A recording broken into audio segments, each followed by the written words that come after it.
ये नाइट एक दूसरे वर्ल्ड में आ चुका है और अपने आप को देखकर काफी हैरान हो रहा होता है कि वो यहाँ पर कैसे आया और ये जगह कौन सी है। तभी वो जोर से चिल्लाता है, अबे ओए मैं कहाँ पर हूँ और ये जगह कौन सी है। फिर वो अपने आप को शांत करते हुए ये देखता है कि उसने एक आर्मर पहना हुआ है और ये एक ऐसा आर्मर है जिससे फायर और लाइट से कुछ भी नहीं होता। और ये एक होली आर्मर है, यानी कि आर्मर ऑफ बिलेनस। यहाँ तक कि इस बंदे के पास एक शील्ड भी होती है जिसे कहा जाता है द होली शील्ड ऑफ ट्यूटेटस। और बिना सॉर्ड के एक नाइट काफी अधूरा है, तो इसके पास एक सॉर्ड भी है जो एक थंडर सॉर्ड है। अब ये सारी चीजें देखने के बाद उसे ये बात याद आती है कि ये तो उसकी गेम का कैरेक्टर है। इस कहानी में आगे बढ़ने से पहले हम ये जान लेते हैं कि हमारे मेन प्रोटैगनिस्ट का नाम है आर्क। और वो ये सोचता है कि वो तो एक गेम खेल रहा था और अचानक से ही उसकी आंख लग गई और वो इस वर्ल्ड के अंदर आ चुका है। आर्क को ऐसा लगता है कि ये सारा कुछ एक सपना है और वो इस सपने से काफी जल्दी उठ भी जाएगा, लेकिन उसके लिए ये सारी फीलिंग्स काफी रियल होती हैं, जैसे कि वो सच में यहाँ पर हो। अब ये चेक करने के लिए वो अपने कुछ टेक्निक्स का इस्तेमाल करता है, जैसे कि V1/, जिससे कि सामने वाले सारे के सारे पेड़ एक ही झटके में कट जाते हैं। ये देखकर आर्क खुद भी कंफ्यूज हो जाता है, जिसके बाद वो फायर मैजिक का भी इस्तेमाल करता है और ये सारा कुछ उसे काफी अनरियल लग रहा होता है। क्या मैं सच में इस गेम में आ चुका हूँ? जिसके बाद वो याद करता है कि वो इस गेम में एक नाइट के तौर पर रजिस्टर हुआ था और उसकी सब जॉब थी एक प्रिस्ट की। और ये सारी बातें उसके सर के ऊपर से जा रही होती हैं, क्योंकि वो काफी सारे मैजिक को इजीली यूज कर पा रहा है। अब उसे ऐसा लगता है कि वो इन सभी की ही पावर्स को इस्तेमाल कर सकता है। ये जानने के बाद वो काफी खुश हो जाता है। मैं तो सुपर स्ट्रांग हूँ, लेकिन भाई स्ट्रांग बने रहने के लिए इंसान को खाने की जरूरत है, तो इसे भी काफी भूख लग रही होती है।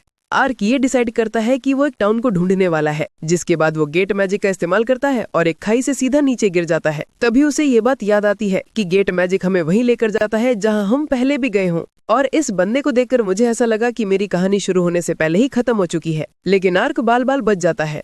तभी उसे एक और मैजिक के बारे में याद आता है जिसका नाम है डायमेंशन मूव, और वो इसका इस्तेमाल करते करते थोड़ी थोड़ी आगे टेलीपोर्ट हो रहा होता है। यानी कि ये मैजिक एक शॉर्ट डिस्टेंस टेलीपोर्टेशन का काम करता है, जिससे आर्क काफी खुश हो जाता है। जिसके बाद ये एक नदी के पास आ जाता है और अपना हेलमेट उतार कर साइड में रख देता है। पर जैसे ही ये पानी में देखता है तो ये खुद को देखकर काफी शॉक्ड हो जाता है, क्योंकि ये पूरी तरह से घोस्ट राइडर बन चुका है, यानी कि एक कंकाल। ये बंदा वही कैरेक्टर बन चुका था जो कि इसने गेम के अंदर चूज किया था। अगर मैं ऐसे ही टाउन में गया तो वो सारे लोग मुझे मार मार कर मेरी गुद्दी लाल कर देंगे। तो इसके पास कोई और ऑप्शन नहीं होता, तो ये दोबारा से अपने हेलमेट पहन लेता है और टाउन में आ जाता है।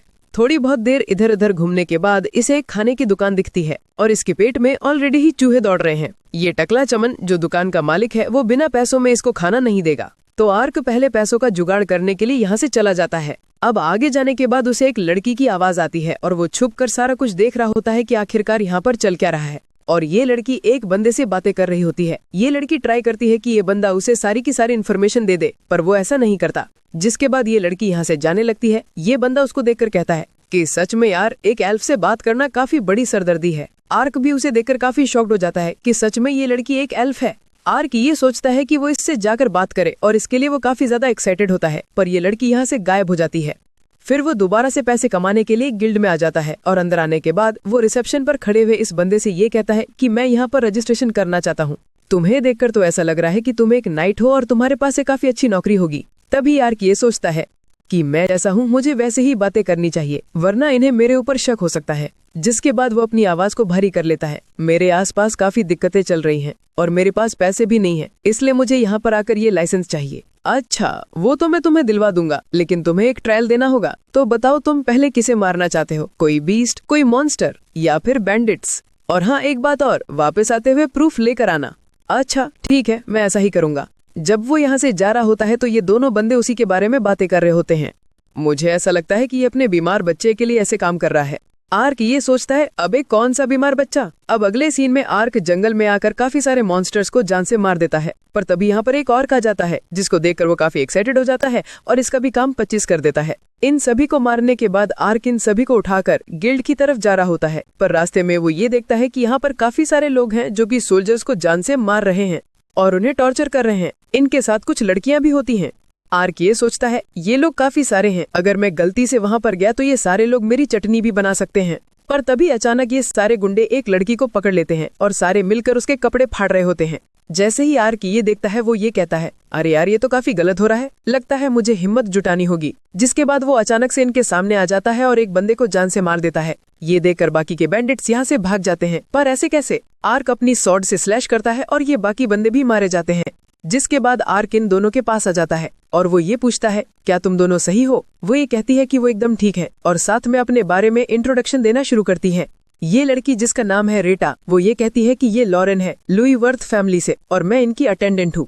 अब रेटा उससे ये पूछती है, क्या तुम किसी लॉट के लिए काम करते हो? आर्क काफी ज्यादा सोचने के बाद ये कहता है कि हम इसके बारे में बाद में बातें करेंगे, अभी तुम कपड़े पहन लो। जब ये लड़कियां कपड़े पहन रही होती हैं तो आर्क उन बंदों के पास जाकर उनकी बॉडी को ओम भूर स्वाहा कर देता है। और भाई ये बंदा सच में काफी चालू है, क्योंकि ये बैंडिट्स का सारा सामान हड़प लेता है।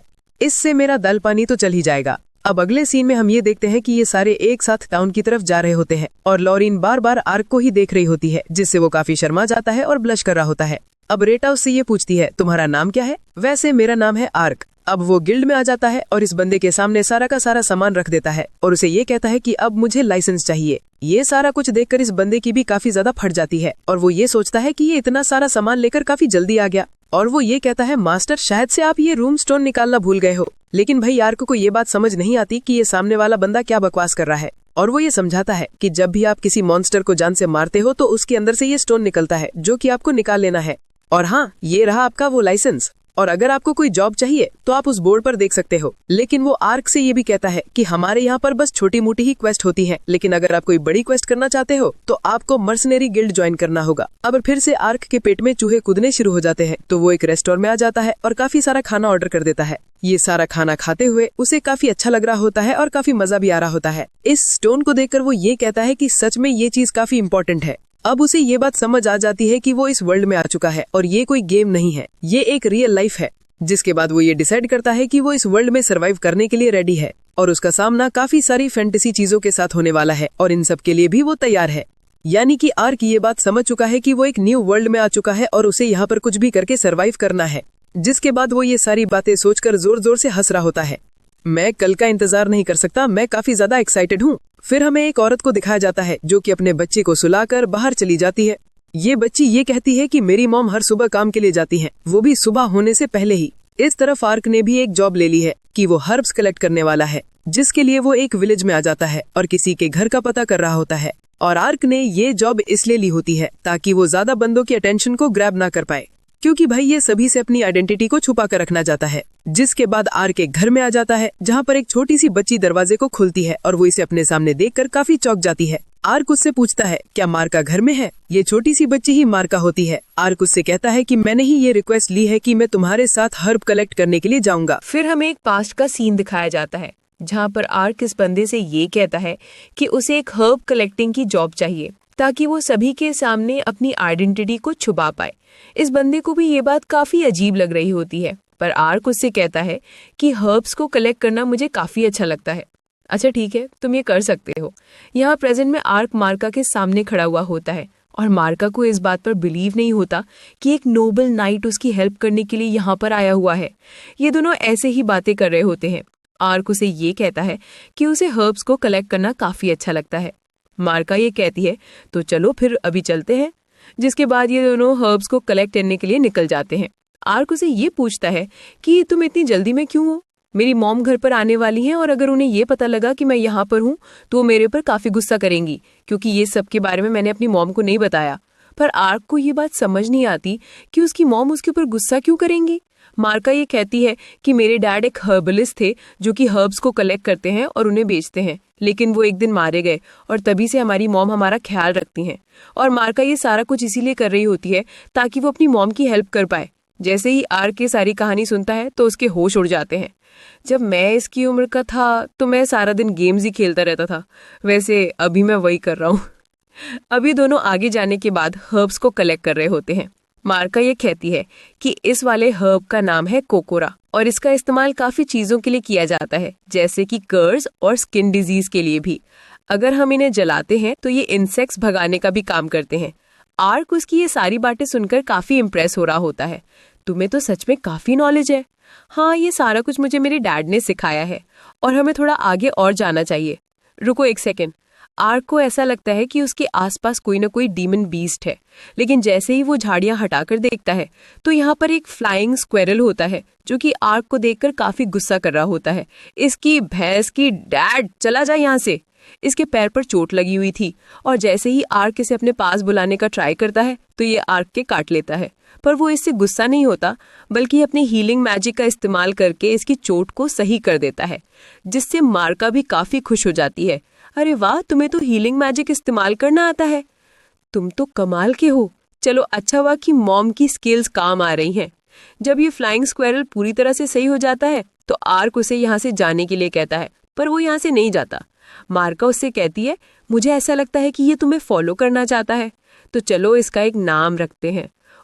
इसका एक नाम, तो क्या मैं इसका नाम ओगे रखूं या फिर टेम्पोरा? पर ये दोनों ही नाम काफी अजीब होते हैं, यहाँ तक कि स्क्वेरल को भी ये नाम पसंद नहीं आते। तो चलो कुछ और ट्राई करते हैं, पोंटा कैसा रहेगा? अब यहीं से हमारा सीन चेंज हो जाता है, जहां पर हम एक बंदे को देखते हैं जो कि विलेज वालों को ये बता रहा होता है कि उसने विलेज के अंदर एक काफी अजीब चीज देखी है और वो सभी को वार्न कर रहा होता है कि वो विलेज में ना जाए। ये सारा हल्ला गुल्ला सुनकर सयूना भी यहाँ पर आ जाती है। ये बंदा उससे कहता है कि जंगल में हमने एक काफी अजीब चीज को देखा है और मैंने सुबह मार्का को भी जंगल में जाते हुए देखा है। ये सुनते ही सयूना काफी शॉक्ड हो जाती है, पर तुम टेंशन मत लो, उसके साथ एक रॉयल नाइट भी था। इस तरफ मार्का भी उस ट्री के सामने आ जाती है और काफी खुश होकर आगे बढ़ रही होती है, लेकिन तभी आर्क चौकन्ना हो जाता है और उसे रुकने के लिए कहता है। और अगले पल हम ये देखते हैं कि मार्का के सामने एक काफी बड़ा बीस्ट होता है। पोंटा भी इसे देखकर काफी गुस्से में आ जाता है, क्योंकि ये वही बीस्ट है जिसकी वजह से पोंटा को चोट लगी होती है। अगले पल ये बीस्ट मार्का पर अटैक कर देता है, पर आर्क उसे बचा लेता है। ये बीस्ट बार बार उनके ऊपर हमले कर रहा होता है, पर आर्क उसके सारे अटैक्स को बड़े आराम से रोक लेता है, जिसके बाद ऐसे ही इन दोनों के बीच में फाइट शुरू हो जाती है। पर तभी अचानक हम ये देखते हैं कि ये बीस्ट कुछ अजीब सी हरकतें करना शुरू कर देता है और आर्क ये समझ जाता है कि उसने ऐसा गेम के अंदर भी देखा था। तभी ये बीस्ट अपना एक स्पेशल अटैक करता है, जिससे सारी की सारी चीजें पत्थर की बन जाती हैं, लेकिन आर्क ने अपनी शील्ड का इस्तेमाल किया होता है, जिससे कि वो बच जाता है। ये देखकर इस बीस्ट को काफी गुस्सा आ जाता है, जिसके बाद ये आर्क के ऊपर एक के बाद एक अटैक्स करना शुरू देता है, पर आर्क भी उसके सारे अटैक्स को बड़े आराम से ब्लॉक कर रहा होता है। अब जैसे ही आर्क उसके ऊपर अटैक करता है तो वो इसे एक ही झटके में बीच में से चीर देता है। ये करने के बाद वो काफी ज्यादा खुश होता है। अरे वाह, ये स्किल तो काफी कमाल की है और मैंने इसे हरा दिया। मार्का भी ये सारा कुछ देखकर काफी खुश हो जाती है।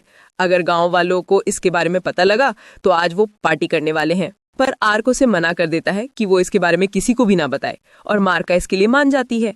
पर तभी आर्क ये नोटिस करता है कि इस बीस्ट के ऊपर एक रिंग लगी हुई है और जैसे ही वो इसे छूने वाला होता है तो ये रिंग गायब हो जाती है। तभी उसे अपने सामने एक फैंग बोर्ड दिखता है, जिसको वो पकड़कर गांव में ले जाता है, यानी कि गांव वालों के लिए एक सरप्राइज। वैसे तुम सारे इसके दांत और मैजिक स्टोन को हो और इसकी स्किन मार्का को दे देना। यहाँ तक कि वो ये भी कहता है कि ये सारे गांव वाले इस बोर का मीट एक साथ बांट ले। ये सारी बातें सुनने के बाद गांव वाले भी काफी खुश हो जाते हैं, लेकिन तभी मार्का की मॉम यहाँ पर आ जाती हैं, जो कि उसे देखते ही गले से लगा लेती हैं। मार्का बताती है कि मैं तो बस इन हर्ब्स को कलेक्ट करने के लिए गई थी ताकि आपकी हेल्प हो जाए। आर्क ये कहता है कि हमें माफ करना कि हम आपको बिना बताए यहाँ से चले गए। वो उसकी मॉम से ये कहता है कि मार्का को डांटना मत, वो आपसे काफी प्यार करती है। ये सुनते ही उसकी मॉम भी काफी खुश हो जाती है। तुम्हारा शुक्रिया मेरी बच्ची की देखभाल करने के लिए। तभी ये बूढ़ा आदमी यहाँ पर आ जाता है। क्या तुम्हें जंगल में कोई बीस्ट मिला? पर आर्क इस पर मना कर देता है। अरे नहीं नहीं, ऐसा कुछ भी नहीं है, हम तो बस सीधा गए और सीधा आ गए। फिर तो तुम काफी लकी हो। अरे हाँ, मैं लकी तो हूँ, क्यों है ना मार्का? एकदम चौकस। फिर हमें शाम का सीन दिखाया जाता है, जहाँ पर आर्क यहाँ से जाने वाला है और जैसे ही वो यहाँ से जाता है तो मार्का उसे रोक लेती है। सुनो प्लीज, क्या हम दोबारा से मिलेंगे? अरे हाँ, क्यों नहीं। फिर हमें कुछ नाइट्स को दिखाया जाता है जो कि एक मॉन्स्टर से फाइट कर रहे होते हैं और काफी मुश्किलों से इसे हरा पाते हैं। यहीं पास में हम दो बंदों को देखते हैं। एक ये कहता है हमारे 15 लोग मारे गए। फिर आगे जाने के बाद वो ये देखते हैं कि सामने एक मॉन्स्टर मारा हुआ है। ये बंदा ये कहता है कि इस मॉन्स्टर को एक ही इंसान ने मारा है, वो भी सिर्फ एक ही स्लैश से। जिसको सुनते ही ये बंदा भी काफी शॉक्ड हो जाता है। ये कैसे हो सकता है, सिर्फ एक ही स्लैश में? इस तरफ आर्क पोंटा से बातें कर रहा होता है और उसे ये बताता है कि आज हमने अपने मिशन को पूरा कर दिया है, लेकिन कल से हम ज्यादा चैलेंजिंग मिशंस को पूरा करने वाले हैं। साथ में मुझे अपनी पहचान को भी छुपा कर रखना है, जो कि मेरे लिए काफी बड़ा चैलेंज है। फिर हमें एक एल्फ को दिखाया जाता है जो काफी परेशानी में है। वो ये कहती है कि ह्यूमंस के साथ जो अग्रीमेंट था वो पूरी तरह से खत्म हो चुका है और मुझे स्ट्रांग बनना होगा। जैसे ही वो आगे जाती है तो उसे आर्क मिल जाता है, जिसको देखकर वो अपनी स्वर्ड बाहर निकाल लेती है।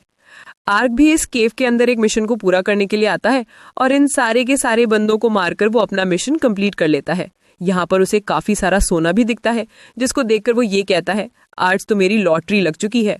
साइड में उसे 2 केजेस भी दिखते हैं। चलो एक काम करते हैं, जो भी हमारे काम का है उसे लेकर यहाँ से निकलते हैं। फिर हमें एक कासल का सीन दिखाया जाता है, जहाँ पर ये बंदा सामने वाले बंदे से ये कहता है, जो कि डिएंटो का लॉर्ड है, लोरेन फैमिली के लोरेन को मारने का हमारा मकसद पूरा नहीं हुआ, हम उसमें फेल हो चुके हैं। पर तुमने तो ऐसा कहा था कि वो काम काफी स्किल लोग करने वाले हैं, तो उन सभी का क्या हुआ? यहाँ तक कि इन्होंने उसे मारने के लिए बीस्ट को भी भेजा हुआ था, लेकिन वो भी मारे गए हैं। अब ऐसे ये सारे बातें कर रहे होते हैं कि कैसे वो अपनी चालाकी से ये सारा कुछ संभाल सकते हैं। ये बंदा कहता है, वैसे मेरा नालायक बेटा कहाँ पर है? वो तो किसी काम से बाहर गए हुए हैं।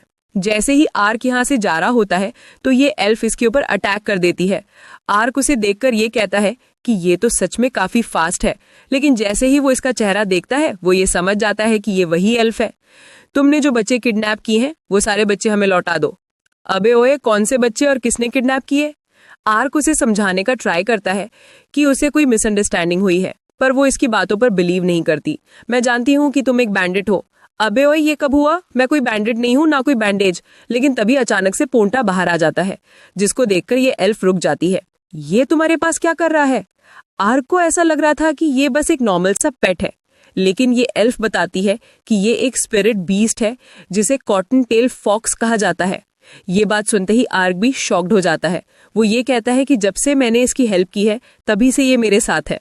और इस स्पिरिट फॉक्स को आर्क के साथ देखकर वो भी ये मान जाती है कि आर्क झूठ नहीं बोल रहा है।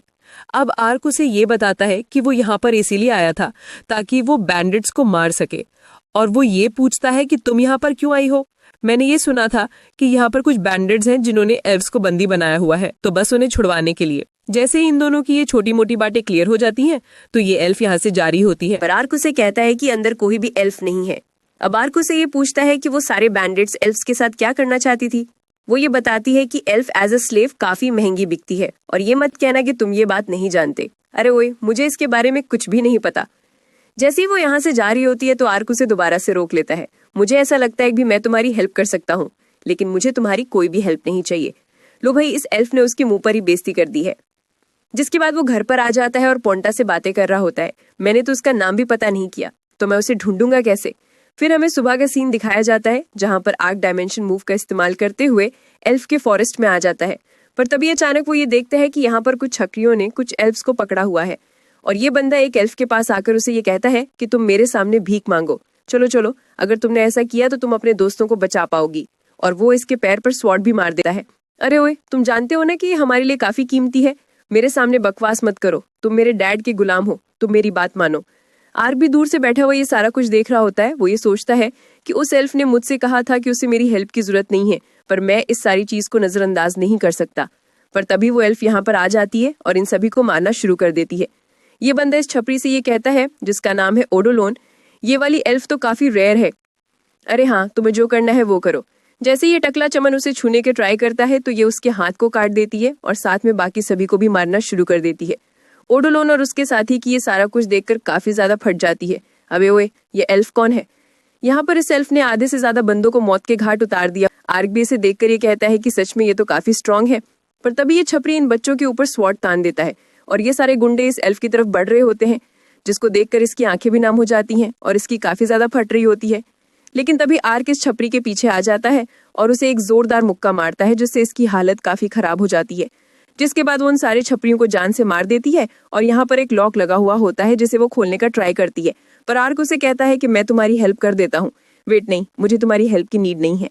पर आर्क इस ताले को एक ही झटके में तोड़ देता है और सारे बच्चे उसे देखकर काफी डर जाते हैं। अरे ओए, ये कौन है? पर तभी अचानक ये एल्फ नोटिस करती है कि इन सारे बच्चों के गले में एक कॉलर है, जो कि एक माना ईटर कॉलर है। आर्क ये पूछता है कि ये क्या चीज है। वो ये बताती है कि ये हमारे माना को सील कर देता है, जिससे हम अपनी स्पेशल पावर्स को इस्तेमाल नहीं कर पाते। पर ये एल्फ इन माना कॉलर्स को बाहर नहीं निकाल सकती। तभी आर्क सामने आता है और वो अपने मैजिक का इस्तेमाल करके इन कॉलर्स को गायब कर देता है और साथ में इन सभी की चोटों को भी हील कर देता है, वो भी अपनी हीलिंग मैजिक से।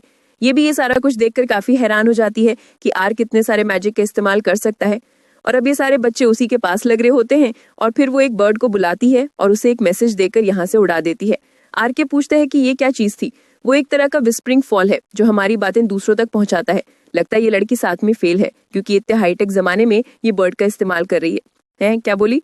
अरे कुछ भी नहीं। अब ऐसे ही कुछ टाइम बीत जाता है और इन बच्चों को लेने के लिए यहाँ पर कुछ लोग आ जाते हैं। जब ये बच्चे यहाँ से जा रहे होते हैं तो वो जाते वक्त आर्क को थैंक यू और बाय करके यहाँ से निकल जाते हैं। ये एल्फ आर्क से पूछती है कि तुमने टेलीपोर्टेशन मैजिक का इस्तेमाल किया जो एक लेजेंडरी लेवल का मैजिक है और साथ में हीलिंग मैजिक भी, तो तुम आखिर कौन हो? अरे मैं तो एक सिंपल सा बंदा हूँ और मेरा नाम है आर्क और मैं एक मर्सनरी हूँ और ये है पोंटा मेरा साथी। जिसके बाद ये एल्फ भी अपना नाम बताती है और इसका नाम है एरियाना और ये आर्क को थैंक यू कर रही होती है क्योंकि उसने सारे एल्फ की जान बचाई है। तभी ये विस्परिंग फॉल भी यहाँ पर दोबारा से आ जाता है और उसने सारी इन्फॉर्मेशन गैदर कर ली है कि वो लोग कहाँ पर है। एरियाना ये डिसाइड करती है कि इसके लिए उन्हें डिएंटो जाना होगा। अब वो आर्क से ये पूछती है कि तुम भी तो एक मर्सनरी हो, क्या मैं तुम्हें हायर कर सकती हूँ? आर्क भी इसकी बातों को काफी गौर से सुन रहा होता है कि ये लड़की उससे क्या बातें कर रही है। एरियाना उसे कहती है क्या तुम मेरा साथ देने के तैयार हो? और आर्क भी इसके लिए मान जाता है। वो ये कहता है क्या तुम्हारे साथी इसके लिए नाराज होंगे? एरियाना उसे कहती है कि तुमने यहाँ पर सारे बच्चों की जान बचाई है और साथ में मेरे ट्रस्ट को भी जीता है, तो मैं तुम्हारे ऊपर यकीन कर सकती हूँ। जिसके बाद आर्क भी इस डील को एक्सेप्ट कर लेता है और ये दोनों हाथ मिला लेते हैं। आर्क अपनी टेलीपोर्टेशन मैजिक का इस्तेमाल करके एरियाना को लिटिल रिवर के पास ले आता है। एरियाना इस बात से काफी इंप्रेस हो जाती है कि आर्क ने बिना कुछ बोले टेलीपोर्टेशन मैजिक का इस्तेमाल किया। ये दोनों अब डिएंटो में आ जाते हैं जहां पर एरियाना को एक बंदे से मिलना है जो कि उसका ही एक साथी है और एक एल्फ है जिसका नाम है डनका। अगर ये लड़की इतनी खूबसूरत है तो वो इंसान कैसा होगा? तभी डनका भी यहाँ पर आ जाता है। आर्क भी उसे देखकर थोड़ा सा हैरान हो जाता है। इन दोनों का इंट्रोडक्शन करवाती है और ये कहती है कि इसका नाम है आर्क और ये भी अब से हमारी हेल्प करेगा। जिसके बाद ये सारे खाने के लिए आ जाते हैं लेकिन आर्क अपना हेलमेट नहीं उतारता क्योंकि अंदर से वो एक स्केलेटन है। एरियाना उसे कहती है कि ये भी मेरी तरह ही एक एल्फ वॉरियर है जिसका नाम है डनका और ये है आर्क। वैसे तुम दोनों के ही नाम में मेपल आता है, क्या तुम दोनों सिबलिंग्स हो? लेकिन एरियाना इस चीज के लिए मना कर देती है। अरे नहीं, ऐसा कुछ भी नहीं है, हम दोनों ही सेम सिटी मेपल के सिटीजन्स हैं। डनका भी ये जानने के बाद काफी शॉक्ड हो जाता है कि ये इंसान टेलीपोर्टेशन मैजिक का इस्तेमाल कर सकता है और इसके पास एक बीस्ट क्रिएचर भी है। लगता है ये हमारे काफी काम आ सकता है। एरियाना उससे पूछती है क्या तुमने उन सभी के बेस के बारे में पता किया? अरे हाँ, मैंने वो सारी इन्फॉर्मेशन गैदर कर ली है। वो सारी एंटरटेनमेंट डिस्ट्रिक्ट में है जहां पर हमें बाकी के एल्व्स भी मिल जाएंगी। अब ऐसे इन सभी की बातें चल रही होती हैं तभी आर्क ये कहता है कि मुझे कुछ काम है, मैं यहाँ से जा रहा हूँ। और ये बोलने के बाद वो यहाँ से निकल जाता है। लेकिन अब भी ये दोनों उसी के बारे में ही बातें कर रहे होते हैं। डनका ये कहता है कि क्या हम उस इंसान पर भरोसा कर सकते हैं? अरे हाँ, बिल्कुल। और भाई इस तरफ आर्ट ने काफी सारा खाना खरीद लिया है और वो पोंटा के साथ बैठकर इसे मजे से खा रहा होता है। फिर हम कुछ बंदों को देखते हैं जो ये बातें कर रहे होते हैं कि हमें इन सभी को लेकर सुबह जाना है, हम सारे यहाँ से आजाद हो जाएंगे, कोई ना कोई वॉरियर आकर हमें बचा लेगा। वॉरियर? और यहाँ पर कभी भी नहीं। रात के टाइम में ये सारे भी अपने मिशन के लिए निकल जाते हैं। एरियाना आग से कहती है क्या तुम मुझे वहां पर टेलीपोर्ट कर सकते हो? अरे हाँ, काफी आराम से। और वो इन दोनों को लेकर शॉर्ट रिंग टेलीपोर्टेशन का इस्तेमाल करता है और इन दोनों को लेकर वहीं पर आ जाता है। एरियाना भी ये सारा कुछ देखकर काफी हैरान हो जाती है कि आग सच में काफी टैलेंटेड है। अब वो इस विंडो से अंदर जाने का ट्राई करती है जिससे उसे काफी दिक्कतें आ रही होती हैं। लेकिन यहाँ पर आग डायमेंशन मूव का इस्तेमाल करके पोंटा के साथ आराम से अंदर आ जाता है।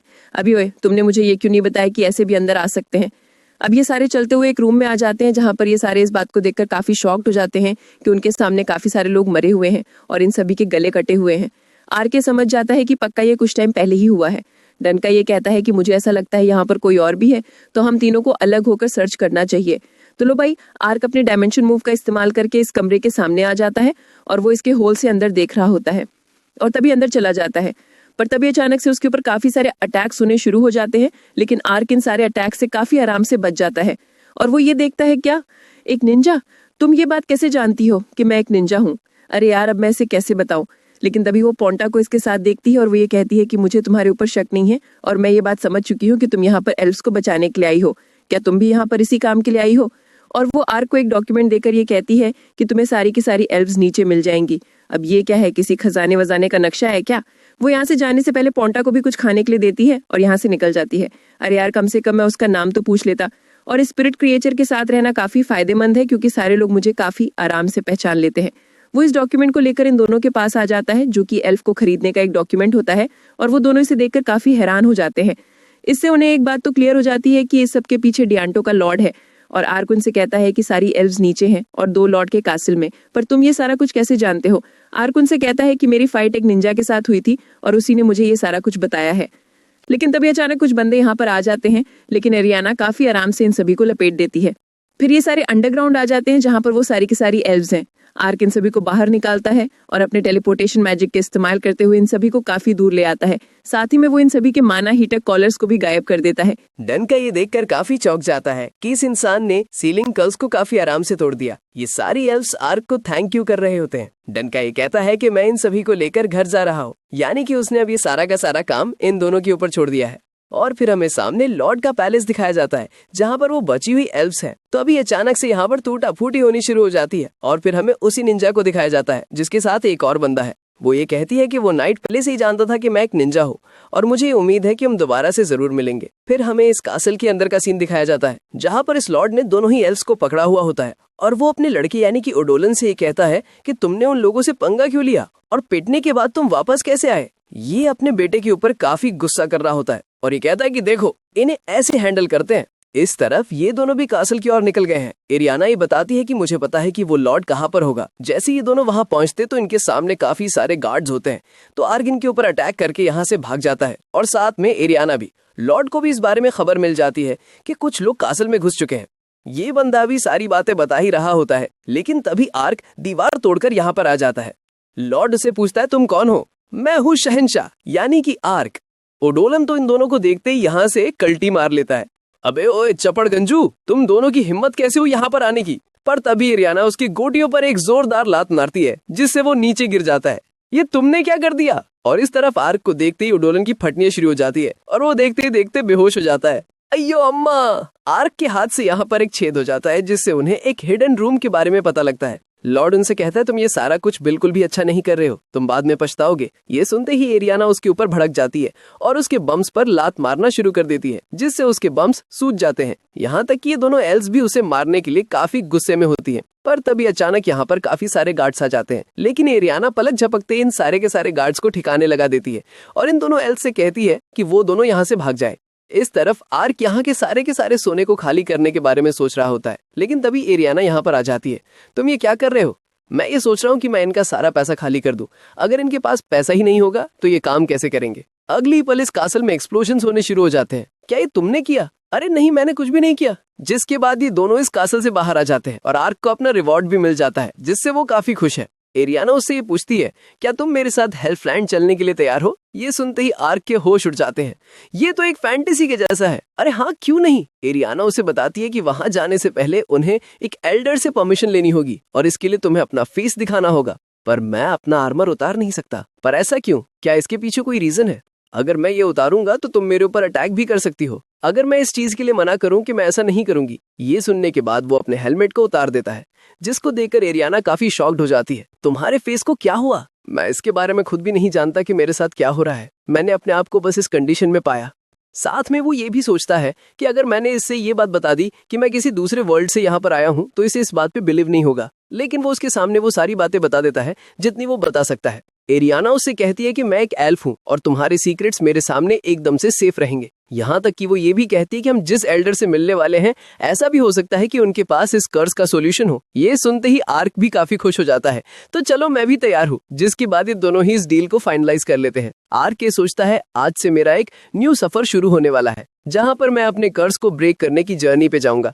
अब यहीं से हमारी कहानी चेंज हो जाती है जहाँ पर हम एक किंगडम को देखते हैं जिसका नाम है ओलव।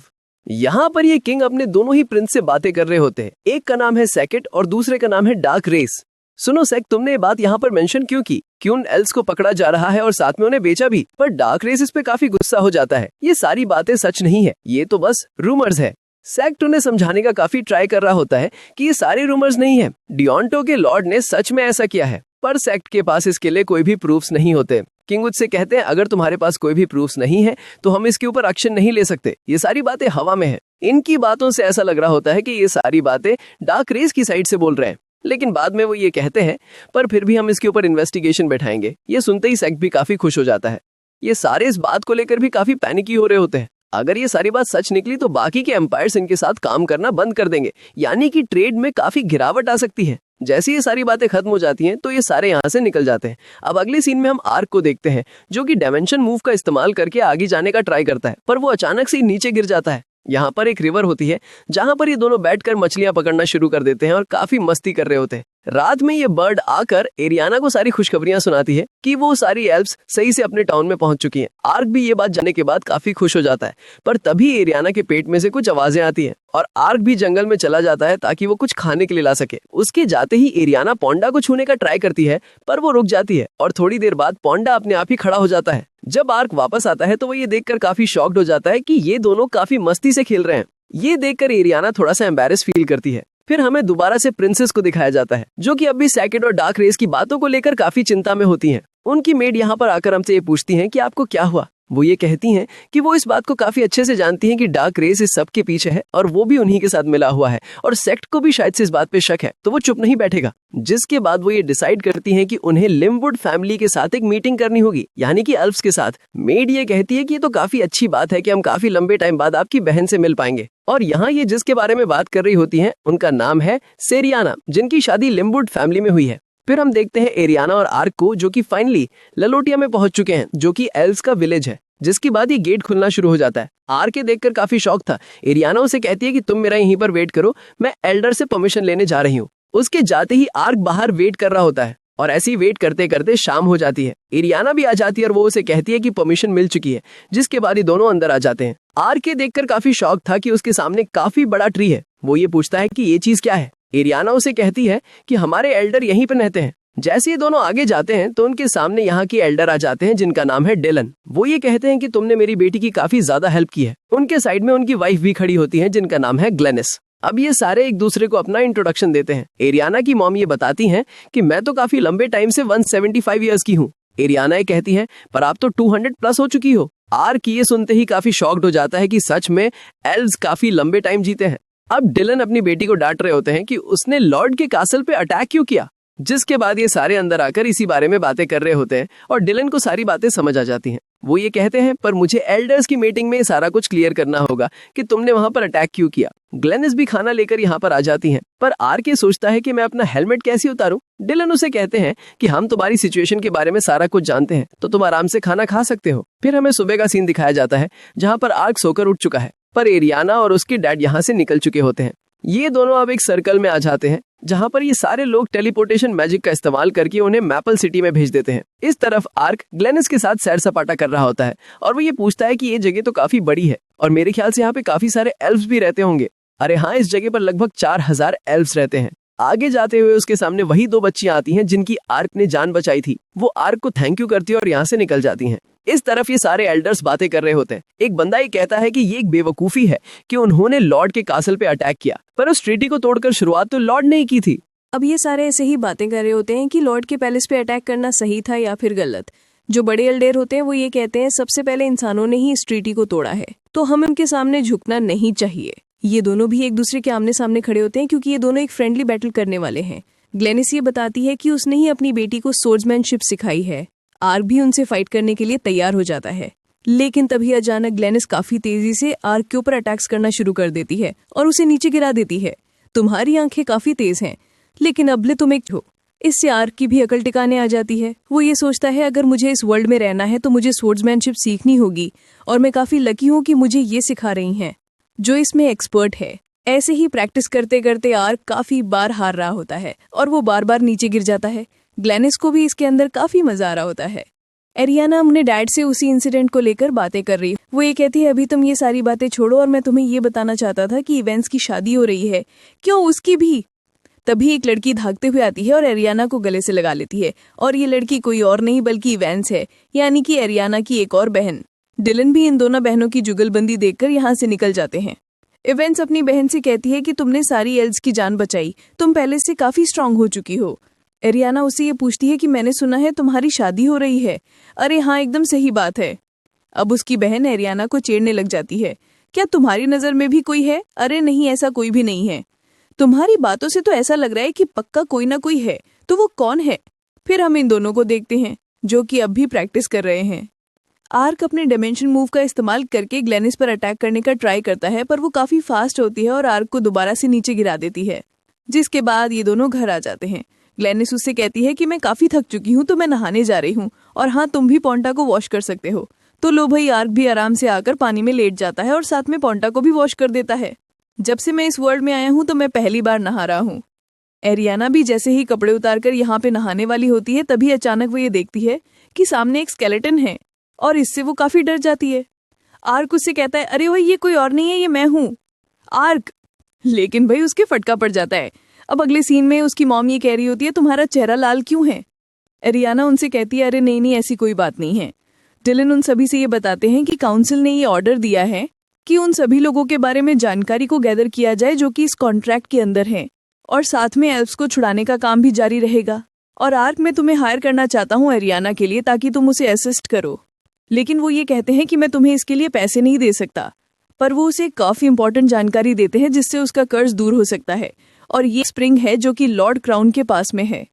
आर्क ये पूछता है कि ये लॉर्ड क्राउन क्या है। वो ये कहते हैं कि इस वर्ल्ड में काफी सारे ड्रैग्स रहते हैं और जो ग्रेट ड्रैगन है उन्हें ड्रैगन लॉर्ड कहा जाता है। वो आर्क को ये भी समझाते हैं कि लॉर्ड क्राउन एक काफी बड़ा ट्री है जहाँ पर ड्रैगन लॉर्ड रहते हैं। यहाँ पर ऐसी काफी सारी चीजें हैं जिससे तुम्हें फायदा हो सकता है। एरियाना ये कहती है वहाँ पर ड्रैगन भी आसपास हो सकता है, और अगर हमने गलती से किसी स्पिरिट को ऑफेंड किया तो हमारे लिए काफी बड़ी दिक्कत हो सकती है। आर्क ये पूछता है, क्या हम वहां से जिंदा वापस नहीं आ सकते? एरियाना ये बताती है कि इंसानों के लिए वहां से जिंदा वापस आना थोड़ा सा मुश्किल है, पर अगर हम एल्फ की परमिशन लेकर वहां पे जाएंगे तो वो हमें आने देंगे। ये कर्ज वाली चीज मैंने ही गेम में अपने लिए बनाई थी, लेकिन आज ये मेरे लिए काफी बड़ी दिक्कत साबित हो रही है। जब ये सारी बातें खत्म हो जाती हैं तो आर्क उनको थैंक यू बोलो तो वो जा रही है। ग्लेनिस भी खाना लेकर यहाँ पर आ जाती है। आर्क कहता है कि कल से हम एक न्यू जर्नी पर जाने वाले हैं। अब रात में लेटे हुए आर्क सोचता है, क्या सच में मेरी बॉडी के ऊपर कोई कर्ज है? लेकिन मेरे पास तो एंटी कर्ज स्किल है, अगर मैं उसका इस्तेमाल अपने ऊपर करता हूँ तो शायद से ये कर्ज ब्रेक हो सकता है। और जैसे ही वो इसे ट्राई करता है तो उसका हाथ दोबारा से नॉर्मल हो जाता है। माला ये तो काम करता है, पर फिर उसका हाथ दोबारा से वैसे ही हो जाता है। आर्क दोबारा से उसके ऊपर अपने मैजिक का इस्तेमाल करता है, लेकिन वो बार बार ऐसा ही हो जाता है। अगली सुबह ये दोनों उस जगह के लिए निकल जाते हैं जहां पर इन्हें वो लोग मिलने वाले हैं जिनका नाम उस कॉन्ट्रैक्ट में है। आर्क भी ये सारा कुछ समझ जाता है कि उसके साथ ये जो कुछ भी हो रहा है वो एक कर्ज की वजह से है जिसे ब्रेक किया जा सकता है। एरियाना भी उसे देखकर ये समझ जाती है कि पक्का आर्क किसी दिक्कत में है। और अब ये दोनों एक रिवर के सामने आ जाते हैं जहां पर काफी बड़े बड़े बग्स होते हैं जो कि आर्क को देखते ही उसके ऊपर अटैक कर देते हैं, और वो यहाँ से भाग जाता है और एरियाना उसके पीछे पीछे। जिसके बाद ये दोनों एक रेस्टोरेंट में आ जाते हैं। एरियाना उससे पूछती है, क्या तुम्हें सच में बग से डर लगता है? अगर वो इतने बड़े होते हैं तो डर तो लगना ही है। ये दोनों इस बात पर डिस्कस कर रहे होते हैं कि वो वहां तक कैसे जाएंगे, कैरेट से या फिर जंगल से होते हुए। तभी यहाँ पर एक लेडी आ जाती है। वो ये कहती है, अगर तुम जंगल से जाने के बारे में सोच रहे हो तो वहां पर काफी खतरा है, क्योंकि वहां पर हंटेड वुल्व्स हैं। एरियाना उनसे ये पूछती है, क्या वो वहां पर पहले से ही हैं? नहीं बेटा, ऐसा नहीं है, वो कुछ टाइम पहले से ही वहां पर देखे जा रहे हैं। जिसके बाद वो यहाँ से चली जाती है। फिर हमें प्रिंसेस को दिखाया जाता है जो कि अपनी मेड के साथ कहीं पर जा रही होती हैं, और यहीं पर हम एक और बंदे को देखते हैं जो कि उनके ऊपर नजर बनाए हुए है। एरियाना और आर्क जंगल से ही जाने का डिसीजन बना लेते हैं, और जब ये आगे जा रहे होते हैं तभी एक वुल्फ इन दोनों के ऊपर अटैक कर देता है। लेकिन जैसे ही आर्क इसे काटता है तो ये एक इल्यूजन होता है, और आर्क समझ जाता है कि ये सारे झुंड में अटैक करते हैं और इल्यूजन भी क्रिएट कर सकते हैं। अब एक साथ काफी सारे वुल्फ आर्क के ऊपर अटैक करना शुरू कर देते हैं, और वो उन्हें काट रहा होता है। लेकिन काटते काटते वो काफी परेशान हो जाता है क्योंकि ये सारे इल्यूजन्स हैं। एरियाना भी उन्हें हराने के लिए अपने फायर और अर्थ मैजिक का इस्तेमाल कर रही होती है, जिससे वो काफी सारे रियल वुल्फ्स को भी जान से मार देती है। आर्क भी ये चीज देखकर काफी इंप्रेस हो जाता है। वो ये सोचता है इन सभी को हराने के लिए इनके लीडर को हराना काफी जरूरी है। अब वो अपने डायमेंशन मूव का इस्तेमाल करते हुए इसके ऊपर अटैक करता है, लेकिन ये वुल्फ उसके अटैक से काफी आराम से बच जाता है। और आर्क ये नोटिस करता है कि इसके पैर में भी वही रिंग है, और वो अपनी स्वॉर्ड का इस्तेमाल करते हुए इस रिंग को तोड़ देता है, जिससे ये वुल्फ थोड़ा सा फ्री फील करता है और अपने साथियों को बुलाकर यहाँ से निकल जाता है। एरियाना उसके पास आकर उसे ये पूछती है कि ये क्या चीज है। तभी वो रिंग अचानक से गायब हो जाती है। मैंने ऐसी ही रिंग पहले भी देखी थी जब मैं उन मॉन्स्टर से फाइट कर रहा था। एरियाना ये कहती है, कहीं इस रिंग में ही कोई लोचा तो नहीं है? मैं इसके बारे में नहीं जानता। फिर हमें दोबारा से प्रिंसेस को दिखाया जाता है। उनकी मेड उनसे ये पूछती हैं, आपको देखकर ऐसा लग रहा है कि आप चिंता में हो। ये मिशन बिल्कुल वैसे ही हो रहा है जैसे मेरे डैड चाहते हैं, लेकिन फिर भी मुझे थोड़ी सी चिंता है। पर तभी इन्हें एक जोर का झटका लगता है। अब यहीं से हमारा सीन चेंज हो जाता है, जहां पर आर्क बैठा हुआ ये सोच रहा होता है कि मैंने एरियाना की मॉम से काफी कुछ सीखा है, लेकिन अब भी काफी सारी चीजें हैं जो कि मुझे सीखनी बाकी हैं। पर तभी पोंटा को कुछ सेंस होता है और वो यहाँ से भाग जाता है। अब आर्क भी उसका पीछा कर रहा होता है। इस तरफ प्रिंसेस के सारे सोल्जर्स मारे जा चुके हैं और जैसे ही उनकी मेड बाहर जाती है तो ये बंदा उन्हें भी जान से मार देता है। ये देखकर प्रिंसेस भी काफी शॉक्ड हो जाती हैं और एक स्वॉर्ड उनकी छाती के भी आर पार हो जाती है। अब ये सारे लोग खड़े हुए बातें कर रहे होते हैं। एक बंदा ये कहता है कि ये सारा कुछ ऐसा लगना चाहिए कि ये काम बैंडिट्स ने किया है। पोंटा आते ही इस बंदे के चेहरे पर चिपक जाता है और ये इसे मारने का ऑर्डर दे देता है। और जैसे ही एक बंदा इसे मारने वाला होता है तो आर्क पीछे से आकर उसका हाथ पकड़ लेता है। अरे भाई रुक जा, मैं भी यहीं पर हूँ। ये सारे लोग आर्क को हराने के लिए पीछे से फायर मैजिक का इस्तेमाल कर रहे होते हैं, पर आर्क को इससे कुछ भी नहीं होता। वो ये सोचता है अगर सच में ये गेम होती तो मैं किसी को भी आराम से रिवाइव कर पाता। अगली पल यहाँ पर काफी सारे हंटेड वुल्व्स आ जाते हैं जो कि इन सारे बंदों को मारना शुरू कर देते हैं। अब आर्क भी इन सभी के साथ मिल जाता है और इन सारे के सारे बंदों को काफी आराम से मार देता है, जिसके बाद ये सारे हंटेड वुल्व्स यहाँ से चले जाते हैं। अब आर्क प्रिंसेस को बचाने के लिए रीजनरेशन मैजिक का इस्तेमाल करता है, जिससे वो रिवाइव हो जाती हैं और साथ में मेड भी बच जाती है। लेकिन जैसे ही आर्क सोल्जर्स को बचाने का ट्राई करता है तो वो ऐसा नहीं कर पाता, क्योंकि उन सभी के घाव काफी ज्यादा होते हैं, तो वो सारे मारे जाते हैं। अब जैसे ही प्रिंसेस की आंख खुलती है तो उन्हें ऐसा लगता है कि उनके सामने एक एंजल है।